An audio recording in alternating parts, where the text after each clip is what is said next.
Viewers, আসসালামু আলাইকুম। তো কেমন আছেন আপনারা? তা আশা করি আলহামদুলিল্লাহ ভালো আছেন। আমিও আল্লাহর রহমতে আপনাদের দোয়ায় ভালো আছি। তো আমি আপনাদের জন্য নিয়ে আসলাম প্লেন ডাল কীভাবে রান্না করবেন। আপনাদেরকে ধৈর্য ধরে ডালটা রান্নাটা দেখতে হবে, কারণ পুরোটো রান্নাতেই রয়েছে কিন্তু অল্প অল্প করে টিপস। হ্যাঁ, ভিতরে ভিতরে যা যা আমি পুরাটা ডালে কিছু না কিছু ইউজ করেছি। তো এটা যদি আপনারা না দেখেন তাহলে কিন্তু আমার মতো ডাল রাঁধতে পারবেন না। তখন বলবেন কি, আপনি কি শিখালেন, ভালো শিখতে পারলাম না। আর এই ডালটা রান্না করেছিল যে, তার রেসিপিটা আপনাদের সামনে আমি তুলে ধরছি। তো হ্যাঁ, ডালটা কিন্তু এটার মধ্যে অসাধারণ স্মৃতি অনেক কিছু যাতে লুকিয়ে আছে। আর আমি ডালটা আমার আপন ফুপা, উনি একজন ইঞ্জিনিয়ার ছিলেন। তো উনি যখন ব্যাচেলার ছিলেন তখন এই ডালটা রান্না করে খেতেন। তো ওনাকে আমি জিজ্ঞেস করলাম যে কীভাবে এত মজার একটা ডাল আপনি রান্না করেন। তো উনি আমাকে প্রসেসটা পুরাটাই বলছে। তো এখন উনি নেই দুনিয়াতে, কিন্তু ভাবলাম যে ওনার এই রেসিপি, এত মজার একটা রেসিপি আপনাদের সাথে শেয়ার করি। তো আমি ডালটা নিয়েছি, আপনাদের ইচ্ছা মতো ডাল নেবেন, আপনি কতটুকু ডাল রান্না করবেন। তো আমি ডালটা ধুয়ে নিয়েছি। আমি এখানে এক পোয়ার উপরে একটু ডাল দিয়েছি, প্রায় 250 গ্রামের উপরে।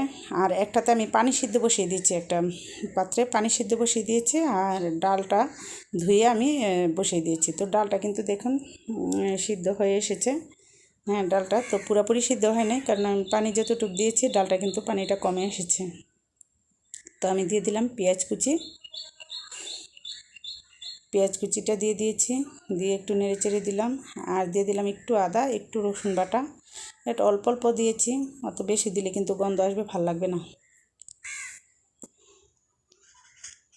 তারপরে আমি নাড়াচাড়া করে দিলাম। তারপরে আমি এই যে গরম পানি অ্যাড করছি, দেখুন খেয়াল করুন আপনারা, আমি কিন্তু এই যে গরম পানি অ্যাড করে দিচ্ছি। আমি এক চুলায় গরম পানি বসিয়ে আরেক চুলাতে এই রান্নাটা করছি। এটা সম্পূর্ণ আমার ফুপা আমাকে শিখিয়েছে যে এভাবে রান্না করতে। কারণ ফুপুদের বাসায় যখন যেতাম, আমি অন্য কিছু ছাড়া শুধু ডাল দিয়ে পেট ভরে ভাত খেতাম, যে এত টেস্ট লাগতো। তো আমি দিয়ে দিলাম এখন একটু রসুন কুচি দিয়ে তারপরে আবার একটু নেড়ে চেড়ে নিচ্ছি।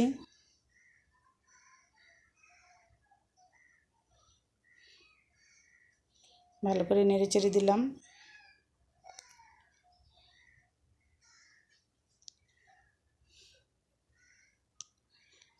তো এখন আবার আমি পানি অ্যাড করছি। আমি একটু পরপরই কিন্তু পানি অ্যাড করছি ভিউয়ার্স, দেখুন।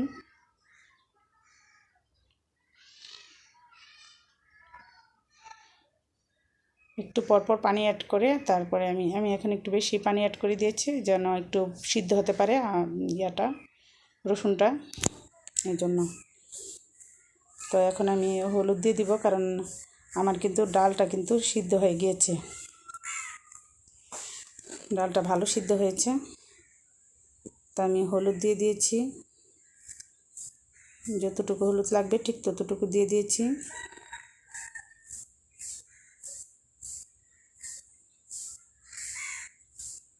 আবার পানি অ্যাড করছি আমি, হলুদ দেওয়ার পরে আমি পানি অ্যাড করছি আবার।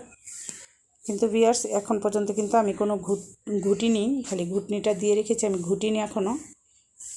আমি শুধু সব কিছু আস্তে আস্তে অ্যাড করে যাচ্ছি। লবণ যদি লাগে আপনি টেস্টটা দেখবেন, লবণ লাগলে আবার দিয়ে নেবেন। তো এখন আমার সব কিছু হয়ে গিয়েছে। তো আমি এখন ডালটা ভালো করে ঘুটে নিচ্ছি, দেখুন।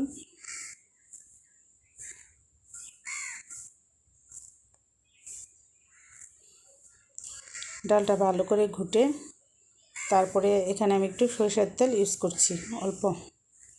আপনি এখানে যে কোনো তেল, যদি আপনি এখানে সয়াবিন তেল ইউজ করেন, সেটা কিন্তু রান্নার তেল ইউজ করলে কিন্তু আপনি এখন দিতে হবে না, আরও আগে দিতে হবে। যখন বলক চলে আসবে, আপনি আদা রসুন দিবেন, তখনই দিতে হবে। আর সরিষার তেলটা হলে এখন দিলে এটার গ্রানটা থাকবে। তো আমি একদম ভালো করে ঘুটে দিচ্ছি, দেখুন। একদম কিন্তু ডালটা কিন্তু একদমই খুলে গিয়েছে খুব সুন্দরভাবে। আর এই ডালটা যে কি মজা ভিউয়ার্স, আপনার বাসায় যদি রান্না করেন তাহলেই শুধু বুঝতে পারবেন যে এই ডালের আসলে কতটুকু স্বাদ। তা আমি আবার পানি অ্যাড করছি। ডালটা যখনই দেখবেন যে একটু গাঢ় হয়ে গিয়েছে, তখনই কিন্তু পানি অ্যাড করতে হবে। আর পানি কিন্তু কন্টিনিউ যতক্ষণ রান্না চলবে ঠিক ততক্ষণই চুলায় বসায় রাখতে হবে। আমি কিন্তু চুলায় বসিয়ে রেখেছি, আর যখন আমি নিচ্ছি তখন চুলাটা কমিয়ে দিচ্ছি, কারণ বাতাসটা ছিল আমার উপরে এসে লাগছিল গরমটা, তো এই জন্য আমি চুলাটা কমিয়ে কাজ করতে হচ্ছে। তো এখন আমি দিয়ে দিলাম কাঁচামরিচগুলো, বলক চলে আসছে পরে কিন্তু আমি কাঁচামরিচটা দিয়েছি। আর প্রথম থেকে শেষ পর্যন্ত রান্নার মধ্যে কিন্তু আপনি ঢেকে রান্না করতে পারবেন না, ডালটা কিন্তু আমরা ঢেকে রান্না করি না।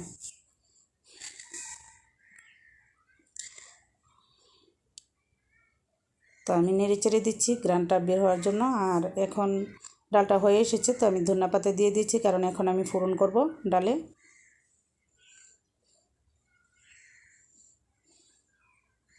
আর ডালে আর পানি অ্যাড করতে হবে না আমার, পানিটা এই জন্য আমি নামিয়ে নিব। এখন নামিয়ে তেল দিয়ে দিলাম, আর তেলের মধ্যে আমি পাঁচফোড়ন ছেড়ে দিয়েছি, আপনারা এটা ইচ্ছা করলে স্কিপ করতে পারেন। আর দিয়েছি পেঁয়াজ কুচি আর রসুন কুচি। আপনারা যদি কেউ পাঁচফোড়ন পছন্দ না করেন তাহলে পাঁচফোড়নটা সম্পূর্ণ স্কিপ করে এখানে এক চিমটি জিরে দিয়ে দিতে পারেন। আর যদি জিরেটাও আপনাদের ভালো না লাগে তাহলে কিছুই দেওয়ার দরকার নেই, তাও টেস্ট পুরোপুরি থাকবে, সমস্যা নেই। ধনেপাতাটা একটু বেশি ইউজ করবেন তখন। তো এখন আমি নেড়ে চেড়ে ভালো করে এটাকে ফোড়নটা একদম বাদামি রঙের চেয়ে বেশি না হওয়া পর্যন্ত আমি ভাজতেই থাকবো এটা। তো ডালটাও কিন্তু ভালো করে বলে চলে এসেছে, তো আমি একটা নেড়ে চেড়ে দিলাম যেন আমি ফোড়নটা এটার মধ্যে ঢেলে দিতে পারি।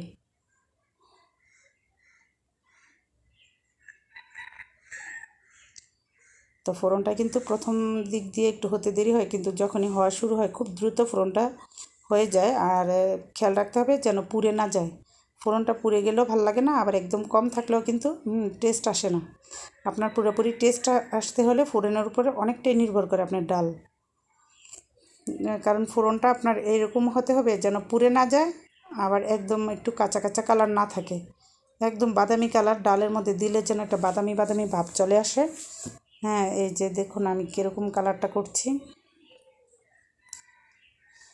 এই যে দেখেছেন কেমন কালার, আমার কিন্তু কাঁচা কোনো কালারই এখানে নেই। তো আমি কিন্তু এই যে দিলাম ঢেলে, ফোড়নটা ঢেলে, তো আমি এখান থেকে একটু ডাল আমি ওই কড়ার মধ্যে ঢেলে দিব। এই যে দেখুন, এটা দেওয়ার কারণ হলো এই যে কড়াইতে একটা মানে ঝাঁঝালো একটা ভাব হয়েছে না, এই ভাবটার জন্য কিন্তু আপনার অনেক গুণ টেস্ট বেড়ে যাবে। তো আমি কিন্তু ডালটা পুরোপুরি ক্লিয়ার করে ফেলেছি, ডালটা হয়ে গিয়েছে আলহামদুলিল্লাহ। আর ডালটা আমি একটু চেক করে দেখেছি, অনেক টেস্ট হয়েছে ভিউয়ার্স। তো আমি আপনাদেরকে সার্ভিং ডিশে সার্ভ করে দেখাবো এখন কেমন হয়েছে।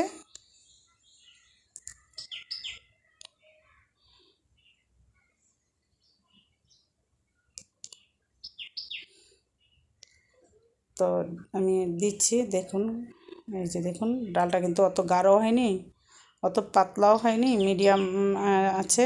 তো কিন্তু খুব সুন্দর হয়েছে ডালটা, দারুণ হয়েছে। হ্যাঁ, আর খেতে কিন্তু খুবই সুস্বাদু, আপনি বাসায় বানিয়ে খেলে এটা বুঝতে পারবেন যে কেমন আসলে হয়েছে। তো এই ডালটি আপনি বাসায় রান্না করে খাবেন। আর এই ডালটার কিন্তু একদম ইউনিক স্টাইলের ডাল, এটা কিন্তু অন্যরকম ডাল। এটা আপনার আমার যে বাসায় আমরা যেভাবে সবসময় ডাল করি ওরকম কিন্তু না, এটা একটু ভিন্ন আঙ্গিকে করা ডাল, দেখে বুঝতেই পারছেন ডালটা। তো ডালটা বাসায় রান্না করবেন। আর আমার ভিডিওটি সম্পূর্ণ দেখার জন্য আপনাদেরকে জানাই আন্তরিকভাবে শুভেচ্ছা। ভালো থাকবেন, আল্লাহ তাআলার কাছে দোয়া করি, আর আমার জন্য দোয়া করবেন আল্লাহ তাআলার কাছে, আমি এই জন্য ভালো থাকতে পারি।